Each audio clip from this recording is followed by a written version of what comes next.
Good evening, beloveds. So I wanted to show you how I create one of my spaces before I do a tarot reading for myself or anyone, as well as before I go into devotion with myself. So let me show you how this works.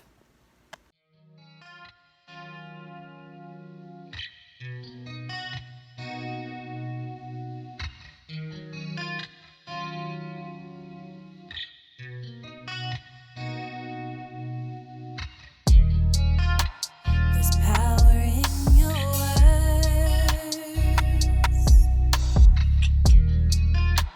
Your word is made of resonance. There's power in your mind. Your mind creates the circumstance. There's power in your word. Your word is sound. Your word is made of resonance. And sound is creator of, well, everything. There's power in your mind. Sound resonates at a certain frequency. Your mind creates the circumstance. Even your thoughts have a frequency. Power in your words, power in your words. Your word is made of resonance. There's power in your mind, power in your mind. Your mind creates the circumstances. There's power in your words, power in your words. Your word is made of resonance. There's power in your mind, power in your mind. Your mind creates the circumstances. So what I'm doing right now is I'm creating a space so that I can go into a higher form of thought and devotion with myself. I have had to practice before getting to this point. What I mean by that is you want to count backwards from 100 all the way to 1 without a thought being able to interrupt you, which is very difficult. It took me about a week to get it to where, well, not a week, maybe 3 days. 3 days. Felt like a week. But before I could get all the way down to 1 without a thought interrupting me and taking my mind on some journey, I couldn't even get to 70 my first time. I had to keep starting over every time I had a thought to interrupt me. So that's the trick. Every time you find yourself on some journey or outside of your creation rather, then you have to start over. And that's what makes it so difficult, but yet so powerful. So when you finally get from 100 down to 1, then at that point, you're able to better direct your thought and your intention. It's the difference between throwing a rock in an ocean that has so much turbulence and waves where you see no imprint of where that rock made its entrance versus skipping a rock or throwing a rock in a pond that has been stilled.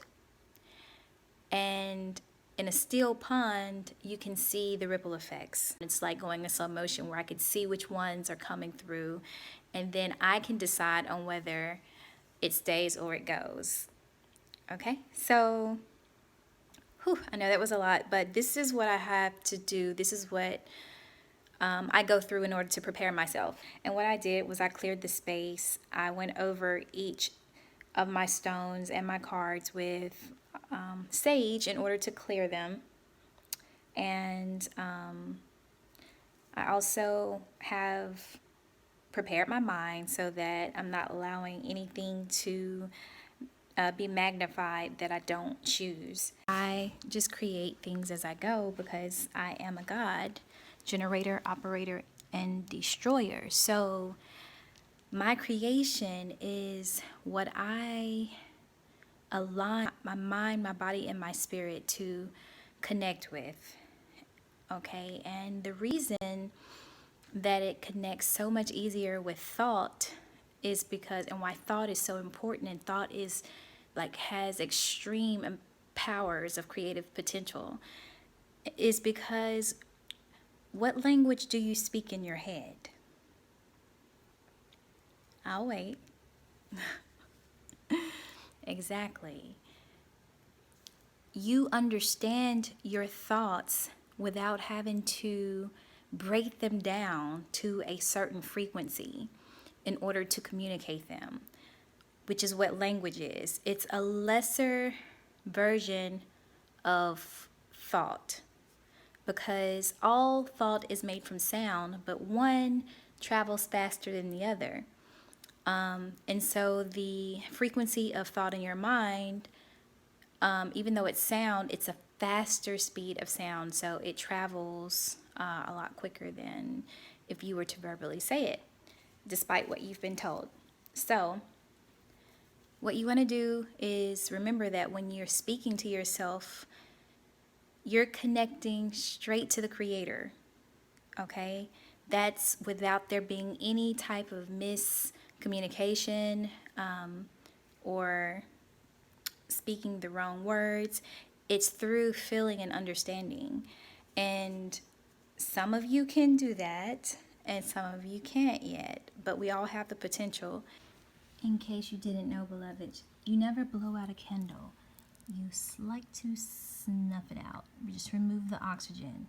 Why? Because blowing out a candle is significant to blowing out your light. You never want to blow your light out. That's why you don't allow kids or yourself to blow out candles on a birthday cake to make a wish. We have been taught backwards. It all means something, whether you believe it or know it or not. Just like nursery rhymes, they all mean something. Your language, the vowels, they all mean something. Consonants, the way that you put them in a sentence and structure them, they all mean something. So, what is this to say? This is to say that don't blow out your own light. Thank you.